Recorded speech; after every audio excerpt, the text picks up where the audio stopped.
Good afternoon, Shiv. Good afternoon. Amazing to meet you. It was always a dream to sit across Mr. Shiv and speak to him and have this kind of a conversation. So good afternoon, and first of all, congratulations. Right? Thank you so much. It's a big feat. 4 years, last 4 years that you have been winning this award. I think you're one of the organizations who have consistently done what you have been doing. So coming back to this, it is important for us, at Kelp, what we realized is that it is important for us to give back to the society in one way or the other. You all have been doing this great work. What is it that goes behind it, right? You've been winning this award from last 4 years, Safety Workplace Award. What makes an ABC consultant do that? What maybe multiple organizations who are trying hard do not get there? So we'd want to have a piece of your mindset. Sure. To firstly, thank you, Smita. I think this is a great honor, and it's clearly not first time lucky. So I think 4 times is, it feels good. There it also adds responsibility, I think, on us to do it. But, very happy that we're here. I think, look, for us, it's a question, of course, do we have policies? We do. And I suspect most progressive organizations will have policies around safety and inclusion, etc. there. And I think we're no exception to that. We have that. I think I'd like to believe what distinguishes us is it's the spirit behind what we do more than the compliance or following the law. I think it's a question of how we can be proactive about this and how we truly try and imbibe this in what we... Well, one of our core values as a company is empathy. So, we went through this exercise and we identified 3 different core values. One of them is empathy, and I think it's an important one for us. And this flows top down, and I don't mean one person, but I mean the leadership team. It flows downwards from there. Also, Smita, our business is a search consultant, right? So when we go to clients, what we tell them is that look, we'll not only help you find the right leader, but we'll help you find a leader that's the right cultural fit for you. Or sometimes companies want to improve their culture. So, we'll find you a leader who can add to your culture. Yeah. And I think if that's our core business, that's our day job, we have to live that internally, right? So it's very important for us to live what we, to practice what we preach to our clients. I think it's some of that there. One of the things I learned early on in my career was that, when it comes to culture, is you treat people the way you like to get treated. Right? And I think it's a simple philosophy. It's not very complicated, but that's something that we try and live by. That would I want to be treated a certain way by others? And if that's the case, so I should do the same to other people there. So like I said, yes, policies are there. We have sort of 24/7, confidential counseling services. We have employee assistance programs. We do awareness programs. We do lots of things over there. But I would like to say the spirit behind it is really what distinguishes us. Awesome. Shiv, if I have to ask you of any specific initiative which has really put you on that platform or given you a step up, is there anything that you would want to name? Okay, so there's different types, but I think I would say that awareness of the issue, we have this what we call our Did You Know series, right, where we proactively talk to different elements of the organization, and it could be on different issues. As about, of course, PoSH awareness is one. It could be about just what rights of employees are. It's about an open culture, right, about just having a dialogue and not reactively when an issue has happened, but proactively when, and it's to everybody. So when we do our trainings or these sessions, it's 100% attendance that we insist on. We want to make sure that every person in the organization is feeling this. This is not just for a particular gender or a particular level of people. Everybody needs to understand that. And I think that needs to be, I go back to the spirit, it needs to be driven from the top. If I am not seen in that session myself, people are going to get the message that, okay, we're doing this for a tick in the box, right? So it's important that we are in front of this, Yeah. Yes, brilliantly said. I think what I take away from this conversation is that it is not just a check in the box, once in a year activity, but it is something which is consistent and which is thought throughout, right? What I hear from you. You said something very nice, that if I'm not seen in this conversation, how will anybody perceive it? So how much do you think are your leadership team? Shiv Agrawal is invested. We can see it. I can feel it right here. But what about, your leadership team? Sure. I would say the answer is they're very, very committed. One is our leadership team is reasonably unique that almost everybody in the team has been around for 15 years and more, right? So it's a team that knows each other well. It's a great mix. It's a perfectly diverse team in terms of we have an equal representation across. This team does not sit in one location. It's across, different geographies as well. I don't think this is about me alone because look, realistically, no one person. Sure, I can be the spokesperson. I can be here talking to you about this, but I think this will never work if it was only me shouting from the rooftops.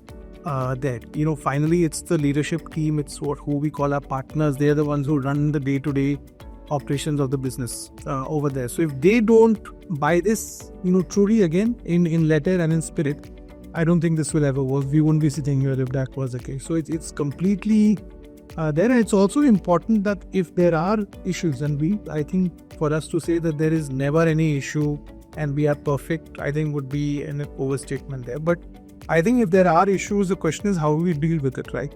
Sometimes there could be a tendency to shoot the messenger.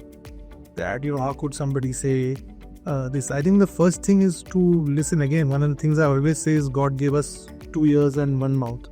Right? It's important we listen.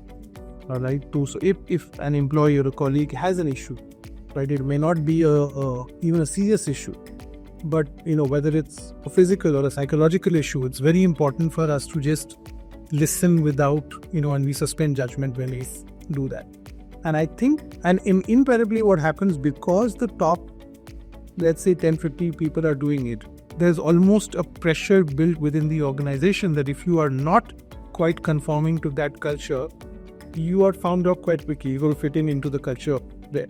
So I think it's the culture is defined by the questions that leaders ask of their teams. Okay. Right? If all I asked you every day was, Smita, how much have you done? What are your numbers? Then it's numbers at any cost. It doesn't matter. Nothing else is relevant. Right? But if I'm going to be asking other questions also, right? If I'm going to be asking about how you're doing, how you're feeling,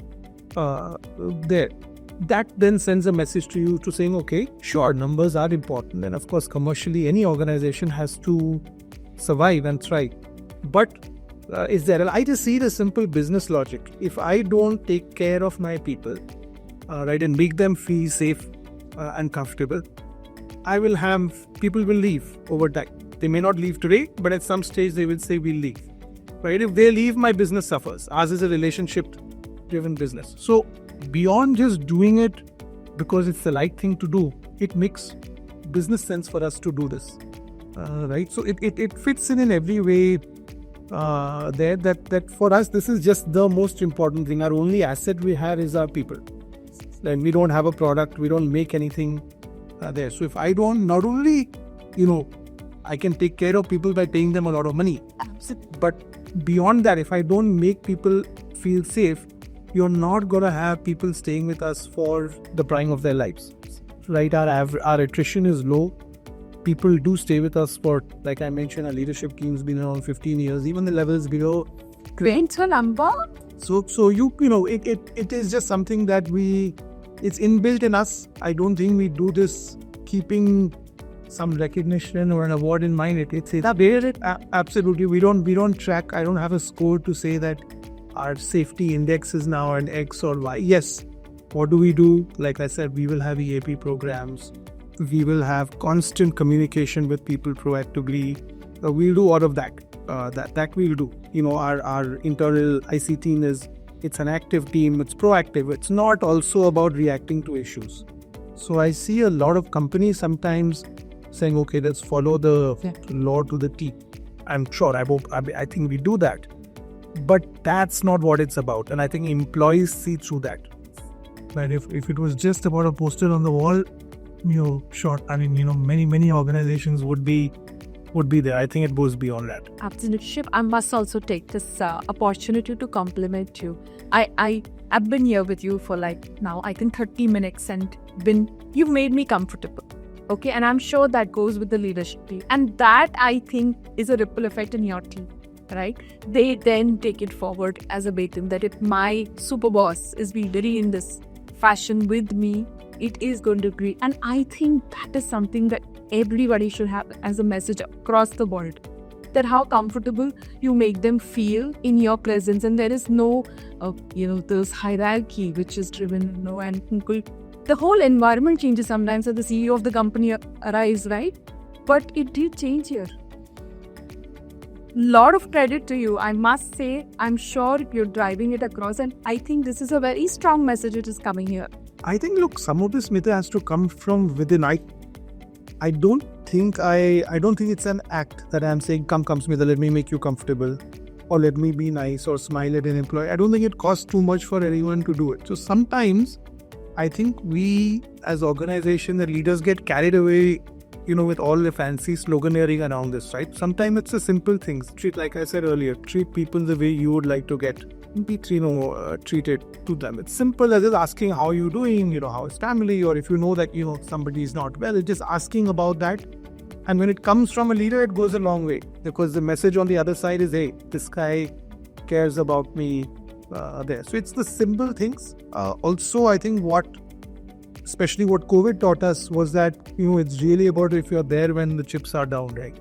I would like to say we're the 3 a.m. friend to our employees that, in good times, look, everyone is going to be there with you. Every organization will celebrate you. I would hope that you've built a culture that when you're down, I'll be there for you then. When you're going through, and it's not just about a professional. My own belief is that there's no few Smitas, that there is a work Smita and then there's a personal Smita. There's one Smita that we have got, right? So then we have to treat that person as a whole.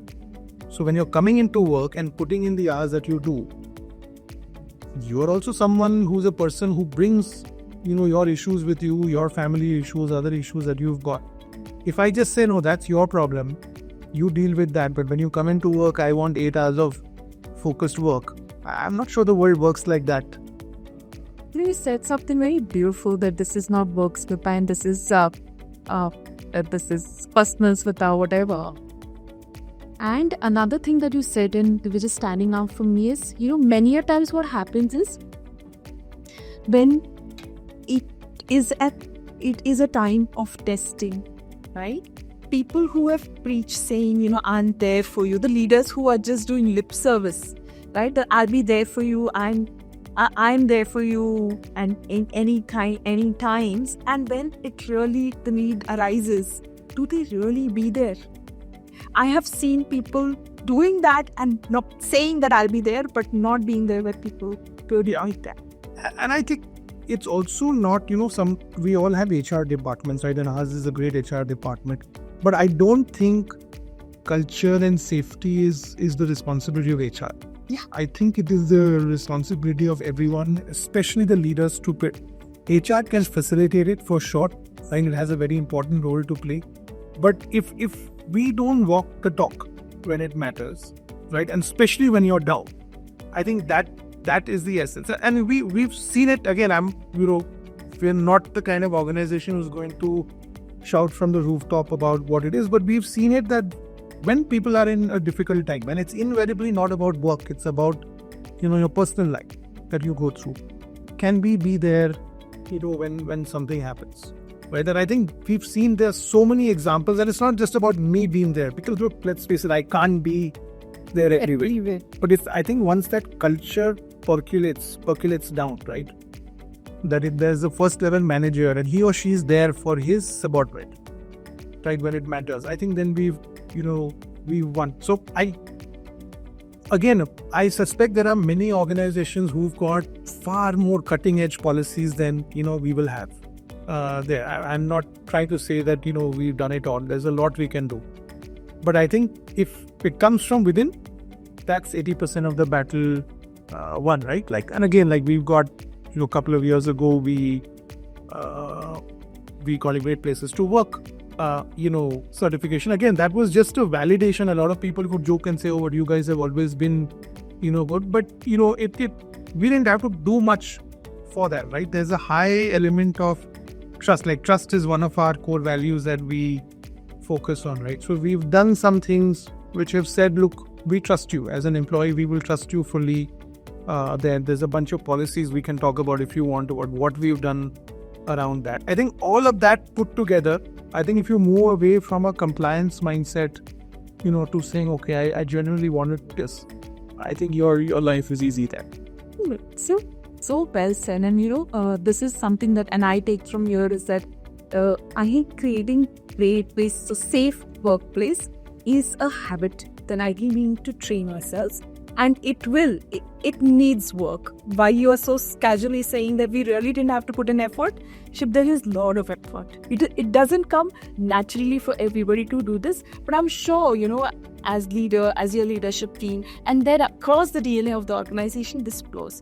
Yeah. So want to congratulate you for that. I thank you very much for this time you have given, because this is an important part. Winning, but sharing with world that these are the things that they can replicate in their day-to-day lives. I think this was an important conversation. I was really looking forward. No, thank you. We do win, multiple business awards, but I know when my HR head Monica and me chat, I think this is an award that has a special place for us. And we're also a very diverse organization. We have, if I'm not mistaken, 70-75% women in the organization, right? So it's just mission critical for us to have this. Like I said, there is a business logic to do it, but that's not why we do it. But yes, because we do it, it also builds a business over there. Thank you again for this recognition. Thank you.